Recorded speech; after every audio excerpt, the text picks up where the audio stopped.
অবশেষে 3 দিন 3 রাতের সকল কষ্ট সকল প্রচেষ্টার পরে আমাদের ফ্যামিলির নতুন মেম্বার মিস পিকু দেখতে পাচ্ছেন সে কতটা কমফোর্টেবল হয়ে গেছে আমাদের সঙ্গে। সে তার কমফোর্ট জোনে আছে, আমার সঙ্গে পাসিং বল খেলছে।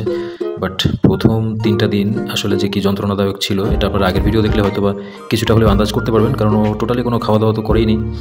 কিছু লিকুইড খাবার খেয়েছে বাট হেভি কিছু খায়নি। আর খেলাধুলার তো প্রশ্নই আসে না। 24 ঘন্টার মধ্যে হয়তো বা 20 ঘন্টাই শুধু ডাকাডাকি করছে আর 4 ঘন্টা ঘুমাইছে, এরকম ছিল ওর বিষয়টা।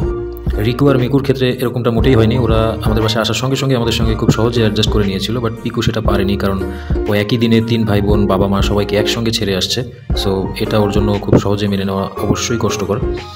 এখানে কিছু হৃদয় বিদারক ঘটনা ছিল, যেমন ওকে যখন আমরা আনতে যাই খুলনা ইউনিভার্সিটি হল রোড থেকে, তিশা আপুর বাসা থেকে ওকে আনা হয়। তিশা আপু সে সম্ভবত রাশিয়ান প্রবাসী। এখানে তার ফ্যামিলি আছে, ফ্যামিলির কাছেই এই নিউবর্ন বেবিগুলো ছিল। বাট তাদের কিছু ফ্যামিলি ইস্যুসের কারণে তারা ওইভাবে প্রপার টেক কেয়ারটা করতে পারছিল না, বিধায় মূলত অ্যাডপশন দিয়ে দেওয়ার সিদ্ধান্তটা নেওয়া।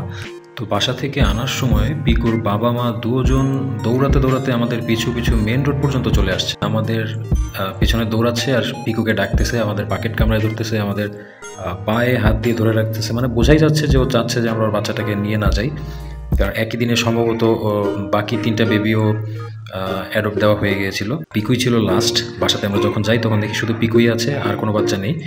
সুতরাং বাবা মায়ের তো কষ্ট হবে, কী পরিমাণে কষ্ট হতে পারে এটা আসলে আন্দাজ করা আমাদের পক্ষে সম্ভব না।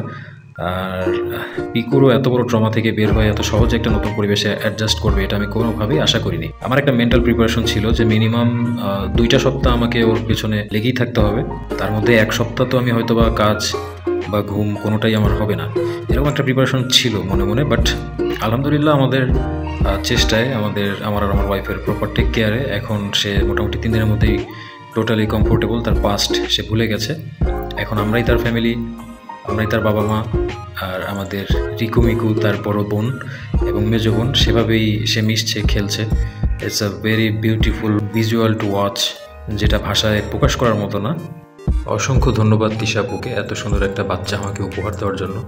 আমি আপনার কাছে পিকুর জন্য সারা জীবন কৃতজ্ঞ থাকবো। Thank you so much. And আপনারা যারা ক্যাট লাভার্স আছেন, আপনাদের সকলের কাছে হাম্বল রিকোয়েস্ট থাকবে যে আপনারা সবাইকে অ্যাটমসফিয়ার বিটির পাশেই থাকবেন। আপনাদের লাইক, কমেন্ট, ফলো, শেয়ার এবং সাবস্ক্রাইব আমাদের জন্য অত্যন্ত গুরুত্বপূর্ণ। আপনার পোষা প্রাণীটিকে যত্নে রাখার জন্য, প্রপার টেক কেয়ার করার জন্য যা কিছু প্রয়োজন সব বিষয়ে আমরা ইন ফিউচার আলোচনা করব, গুরুত্বপূর্ণ টিপস শেয়ার করব, যেটা আপনাদের উৎসাহ ছাড়া কোনোভাবেই সম্ভব নয়।